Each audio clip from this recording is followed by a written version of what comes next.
امام بخاری وای كتبت عن 1080 شیخا، ما حدیثونه د 1080 استادانو نه لیکل دي، 1080 استادان دي زما. او بیا وایي چې زما 3 لکه حدیثونه یاد دي، په هغې کې 1 لک صحیح 2 لکه ضعیف مې یاد دي، 1 لک صحیح 2 لکه ضعیف مې یاد دي. او وای امام بخاری چې ما چې دا حدیثونه لیکل دا صحیح بخاری مې لیکي، نو د دې چې دا کوم بابونه دي عنوانات دي وای دا مې د رسول الله صلی الله علیه وسلم د محراب او د منبر په منځ کې لیکلي دي.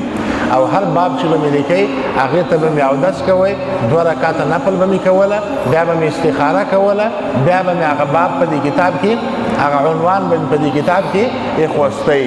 نو هغه خپل شاګرد دی وایي وراق شاګرد دی هغه وایي امام بخاري به وایي د شپې څو ځلې را پاڅېدی، د خوبه به راوغورځېدی، زر به چراغ ولګوي، بیا به یو حدیث ولیکئ، بیا به ویده شو، بیا به چېرته خوب لیدلی بیا به را پاڅېدی، بیا به زر یو حدیث ولیکئ، بیا به ویده شو. وایي د شپې ما 8 ځلې داسې حسابل چې امام بخاري به د شپې را پاڅېدی او یو حدیث به لیکئ. او په حدیثو کې امام بخاري دا کوشش کوي چې کوم چا نه زه حدیث لیکم چې هغې کې هېڅ عیب نه وي.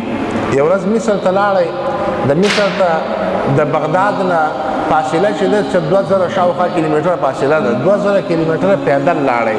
هلته د یو عالم باره کې چا ورته ویلي وه چې ورغی، چا ورته ویل چې عالم خپل په باغ کې دی، پټي کې دی، چې ورغی پټي ته چې عالم ولاړ دی، لمنې نیولې ده او اس ته اوازونه کوي چې هغه اس راشي او دا لمنه کې څه شی وخوري. امام بخاري پام دا دی چې د لمنه کې به وربشي ورته نیولي هغه به راشي، چې هغه اس کله نږدې راغی لمنې خوشې کلاسې ونیوی، چې ویې کته هېڅ شی ورکې نو لمنه کې هېڅ شی نو.